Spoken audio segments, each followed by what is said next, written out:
Hello, everyone, and welcome back to one of our Zoomcasts. This is Tom Brady, the Associate Dean for the Homeland Security Training Institute at College of DuPage. And for those of you who have been watching, you know that because we can't be in the studio, we're not doing our podcasts right now. So what we're trying to do during this time when everybody's hunkered down and we're all kind of in the same boat and we're all trying to do work from home. I'm trying to talk to some of our adjunct faculty and some other people to talk about what's going on with them, talk about some of the courses that they have coming up. And one such person is my good friend who will be joining me today, who's here, is Brian Weedoff. Brian, how you Oh, doing? good, Tom. Thanks for having me. Well, thanks for taking time to be with us today. I know it's a challenging and unique time for everybody. Tell me a little bit about how you and Ulta, because you're the director of loss prevention for Ulta, how have you and Ulta been dealing with this pandemic that we're faced with? Sure. Right now, I think, like every other corporation out there that isn't in the food service industry or anything like that, it's the challenges of staying viable, via internet, e-commerce, keeping that alive, keeping our supply chains in order. But of course, first and foremost is keeping our associates top of mind. Our stores have been closed for a couple of weeks now and will continue to be there until we're ready to do that in a safe manner as well. But really, to answer your question, it's really about collaboration, a ton of it internally, externally, watching all the government mandates, and a ton of communication. So I think if folks that are out there are communicating and staying in touch with each other's goals and objectives and reducing conflict as much as possible, is probably the best way to get through this pandemic from an organizational perspective at this time. Oh yeah, that makes perfect sense. Brian, tell those who are watching a little bit about yourself and about your role with Ulta. Sure. The Director of Loss Prevention role that I have encompasses environmental health and safety, which of course during COVID is a big part of it. So I have a team that is constantly staying in touch with everything from governmental compliance, et cetera, and infusing that into our business practices. And then within that, I also have the business continuity planning group that is coordinating all of our efforts. And then I also have corporate security, so we're keeping an eye out on all our executives during this time that they're making very difficult decisions that are impacting people's lives and ensuring their safety is there and that the proper security, is in line with what they want and what the current threat levels are. And then I also have under my realm is the physical security realm. So that's how do we keep 1,200 stores safe when they're closed and nobody's in them. So we're kind of coordinating that whole dance right now. The good thing is that I have great teams underneath me. It's impossible for one person to do that in that realm. So we have a lot of, goes back to what we talked about at the beginning of our conversation, just a lot of conversations of what's going on, making sure that we take each thing and we're building out each thing separately. And then seeing how what I have in my role is impacting all the other business decisions that are out there. So it's nice to be pre-aligned. We've done our tabletop exercises. We've planned for these things. We definitely couldn't plan for COVID, but we've planned for just about every other scenario that's out there. So trying to take those key learnings and apply it going forward. Sure, Brian, you mentioned business continuity, and that's under your role. So obviously that's probably been taking up a great deal of your time. Of course, in business continuity, you're always working on plans. You're always, doing exercises, doing things like that. How has it transpired for you with this actual pandemic in light of some of the planning that you've done beforehand? Well, it's interesting you asked that question because some of the things you plan for and you always assume, but you never really take it over the 10-yard line or into the end zone. And that's just the impact of supply chain and all the unknowns. So whether we don't know what's going to hit us now, we don't know what's going to hit us in December because of all the uncertainty overseas and the reliability that we have on that. Some of the same PPE that we're going to rely on to roll back out with maybe PPE that's in conflict with what healthcare providers and need, and what we need in our distribution centers. So those are things that probably never came up before, that no one would have ever asked, was what are some of those contingencies that we didn't know of? And now utilizing some of the blocking and tackling to get that stuff done and applying it to these new kind of COVID opportunities that are out there that no one would have foreseen 3 months ago. Yeah, so you learn a lot as you go through something like this, for sure, from a business. Yeah, for sure.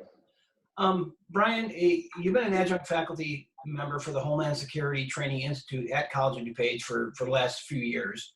And you one of the classes that you teach is really one of my favorite classes there, the crime prevention through environmental design. This has become very popular in light of everything going on in our world today, physical security and all the other things we're dealing with. Tell me a little bit about why this class is so popular in today's society. Yeah, I think there's two reasons. One is that the mass appeal that it has to law enforcement partners that attend the class, and then the mix of corporate partners that we have attend the class as well. And what the two groups learn, because it's not a very lecture-heavy course besides some of the SEPTED philosophies, it's about drawing the unique opportunities that each entity has and bringing that into the classroom, and then learning from each other. So I don't want to be the smartest person in the room. I'm just dictating the discussion, and we're all learning from each other during the class. So we discuss the philosophy in the morning part of the class, and then in the afternoon, we go out and apply the principles throughout the campus there at COD.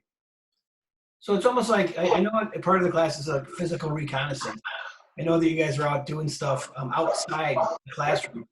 Can you talk a little bit about that, Brian, and what that involves? Yeah, it's an important part of the class, Tom, because they see what it really is to have natural surveillance. They see what it's like to see barriers where there may not be a reason to the naked eye, and why they're there, and why landscaping is the way it is, and why lighting is set up the way it is. It's one thing to look at pictures in the class and see what's good and what's bad. Some of it is kind of a reminder of common sense for a lot of the professionals that attend the class. It's understanding how it all works together to create new behaviors and ensure safety that makes it really special. Yeah, it's a really good class. I know that we are kind of on hold right now with some of our classes because we're not doing face-to-face classes right now, and I'm hoping that sometime this summer we'll be able to have another crime prevention through environmental design, because that really has been one of our popular classes. So I got my fingers crossed. We're hoping that we can get through this quicker than we know of, but we're going to definitely be offering that again. I also want to talk about another class that you teach is workplace violence prevention. Obviously, in today's society and what we've gone through over the last few years, there's been a lot of workplace violence incidents. Tell me a little bit about your background in this area and why this class is important to you, Brian. Sure. I think one of the key elements of my background is that through my past professional work experience, I've been a part of threat mitigation really since it became a topic and something that was even a term in the behavioral threat assessment world that's out there as well. And what it all wraps up to is that it's important for, no matter the size of the city, the municipality, or the corporation, that you have a method of responding to workplace violence. And that goes to having a culture that also permits it to even be discussed. We're beyond that now in today's society. Now it's about, is it being reported? Do we have somebody that is somewhat trained to assess it? Is there a policy even to address it? Because it really starts with that policy, and then you kind of formulate your plan off of that. And that's why it's important to have the class, because we can address it to small groups, medium-sized groups, or major Fortune 50 companies. It really doesn't matter. The blocking and tackling, again, is what's really crucial. And it's understanding that we need to get into a mode of prevention when it comes to workplace violence and mitigation, and not predicting violence. Everyone thinks this could have been predicted. very often it could have been predicted with the amount of prevention that also should have taken place.